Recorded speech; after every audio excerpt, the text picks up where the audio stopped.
Shabbat Shalom. Gesundheit. Gesundheit, Jonah. Hope that's a sneeze on the truth, they say.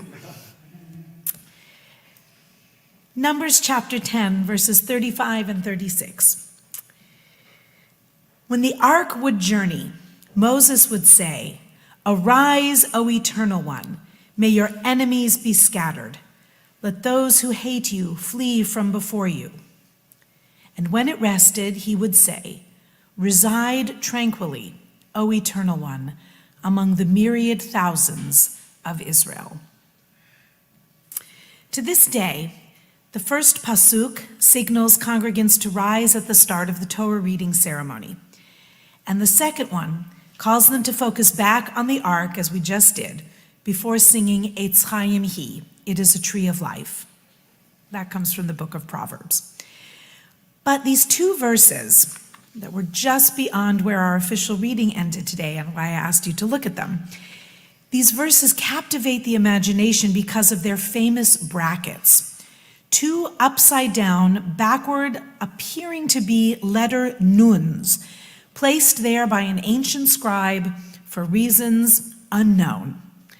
Most texts still have those upside down Nuns, making the passage really easy to locate in a Torah scroll and inviting us to wonder why the verses were notated in such an odd fashion.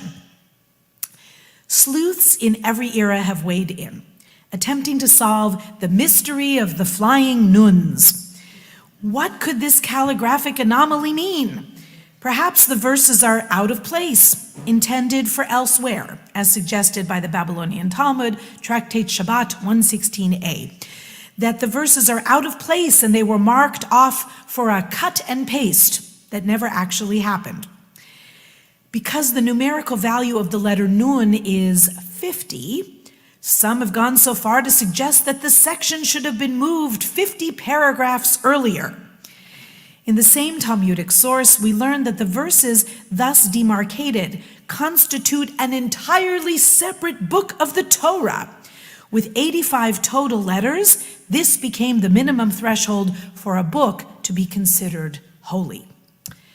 Others view the unusual grammatical forms in the verses as evidence that these are phrases of great antiquity, imported perhaps from another source. Rashi claims the sentences intentionally disrupt what would otherwise have been a chain of 3 successive and embarrassing failures by the Israelites. They complain bitterly about the desert cuisine immediately afterwards, prompting Moses to beg God to literally kill me now. That expression comes from the Torah. And the parsha ends with the painful episode of Aaron and Miriam gossiping against Moses. As to the sin that ostensibly precedes the verses, which is a little harder to define, Ramban, Nachmanides, describes the Israelites in chapter 10, verse 33, running away from Mount Sinai as enthusiastically as children running away from the schoolhouse to avoid receiving any further commandments. Despite their exalted role in traditional liturgy, this passage in style and substance is, let's be honest, adrift, and the Nuns make the out-of-place feeling even more pronounced.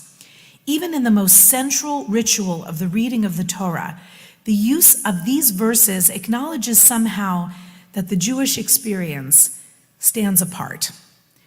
We are eternal misfits, always the odd ones out. As these verses describe the comings and goings of the ark, and later the Torah scrolls themselves, the verses could, as Rabbi Avi Weinstein offers, reflect the travels and exiles of Israel, a restless people, eternally coming and going. The notion of swimming upstream may also be captured in the Nuns themselves. Rabbi Aaron Raskin teaches that Nun is the Aramaic word for fish. Like salmon swimming against the tide to return home, so the Jewish people have in every land and every age fought mightily against the currents of history to keep alive our hopes for the future. Every time we rise to hear the Torah, and in turn these exact verses, we affirm our faith in this premise. Rabbi Raskin interprets the Nuns to also indicate fallenness, since Nun is the first letter of the Hebrew word nephilah, fallen. The upside down and backward turning brackets remind us visually of the countless upheavals and disasters of Jewish history, but they also provide a visual promise of return. No matter the chaos and rupture, we can always turn back to good and right. With proper teshuvah, turning toward holiness and compassion, and away, please God hear my prayer, from zealotry and intolerance, we can transform nephilah, fallen, into nisim, miracles, another word beginning with nun. In reflecting on these verses, actually several years ago, other poetry came to visit, joining unexpectedly with the essence of these Torah verses. I was thinking of the words of musician-songwriter Richard Thompson in his enigmatic and otherworldly lament, cryptically titled King of Bohemia.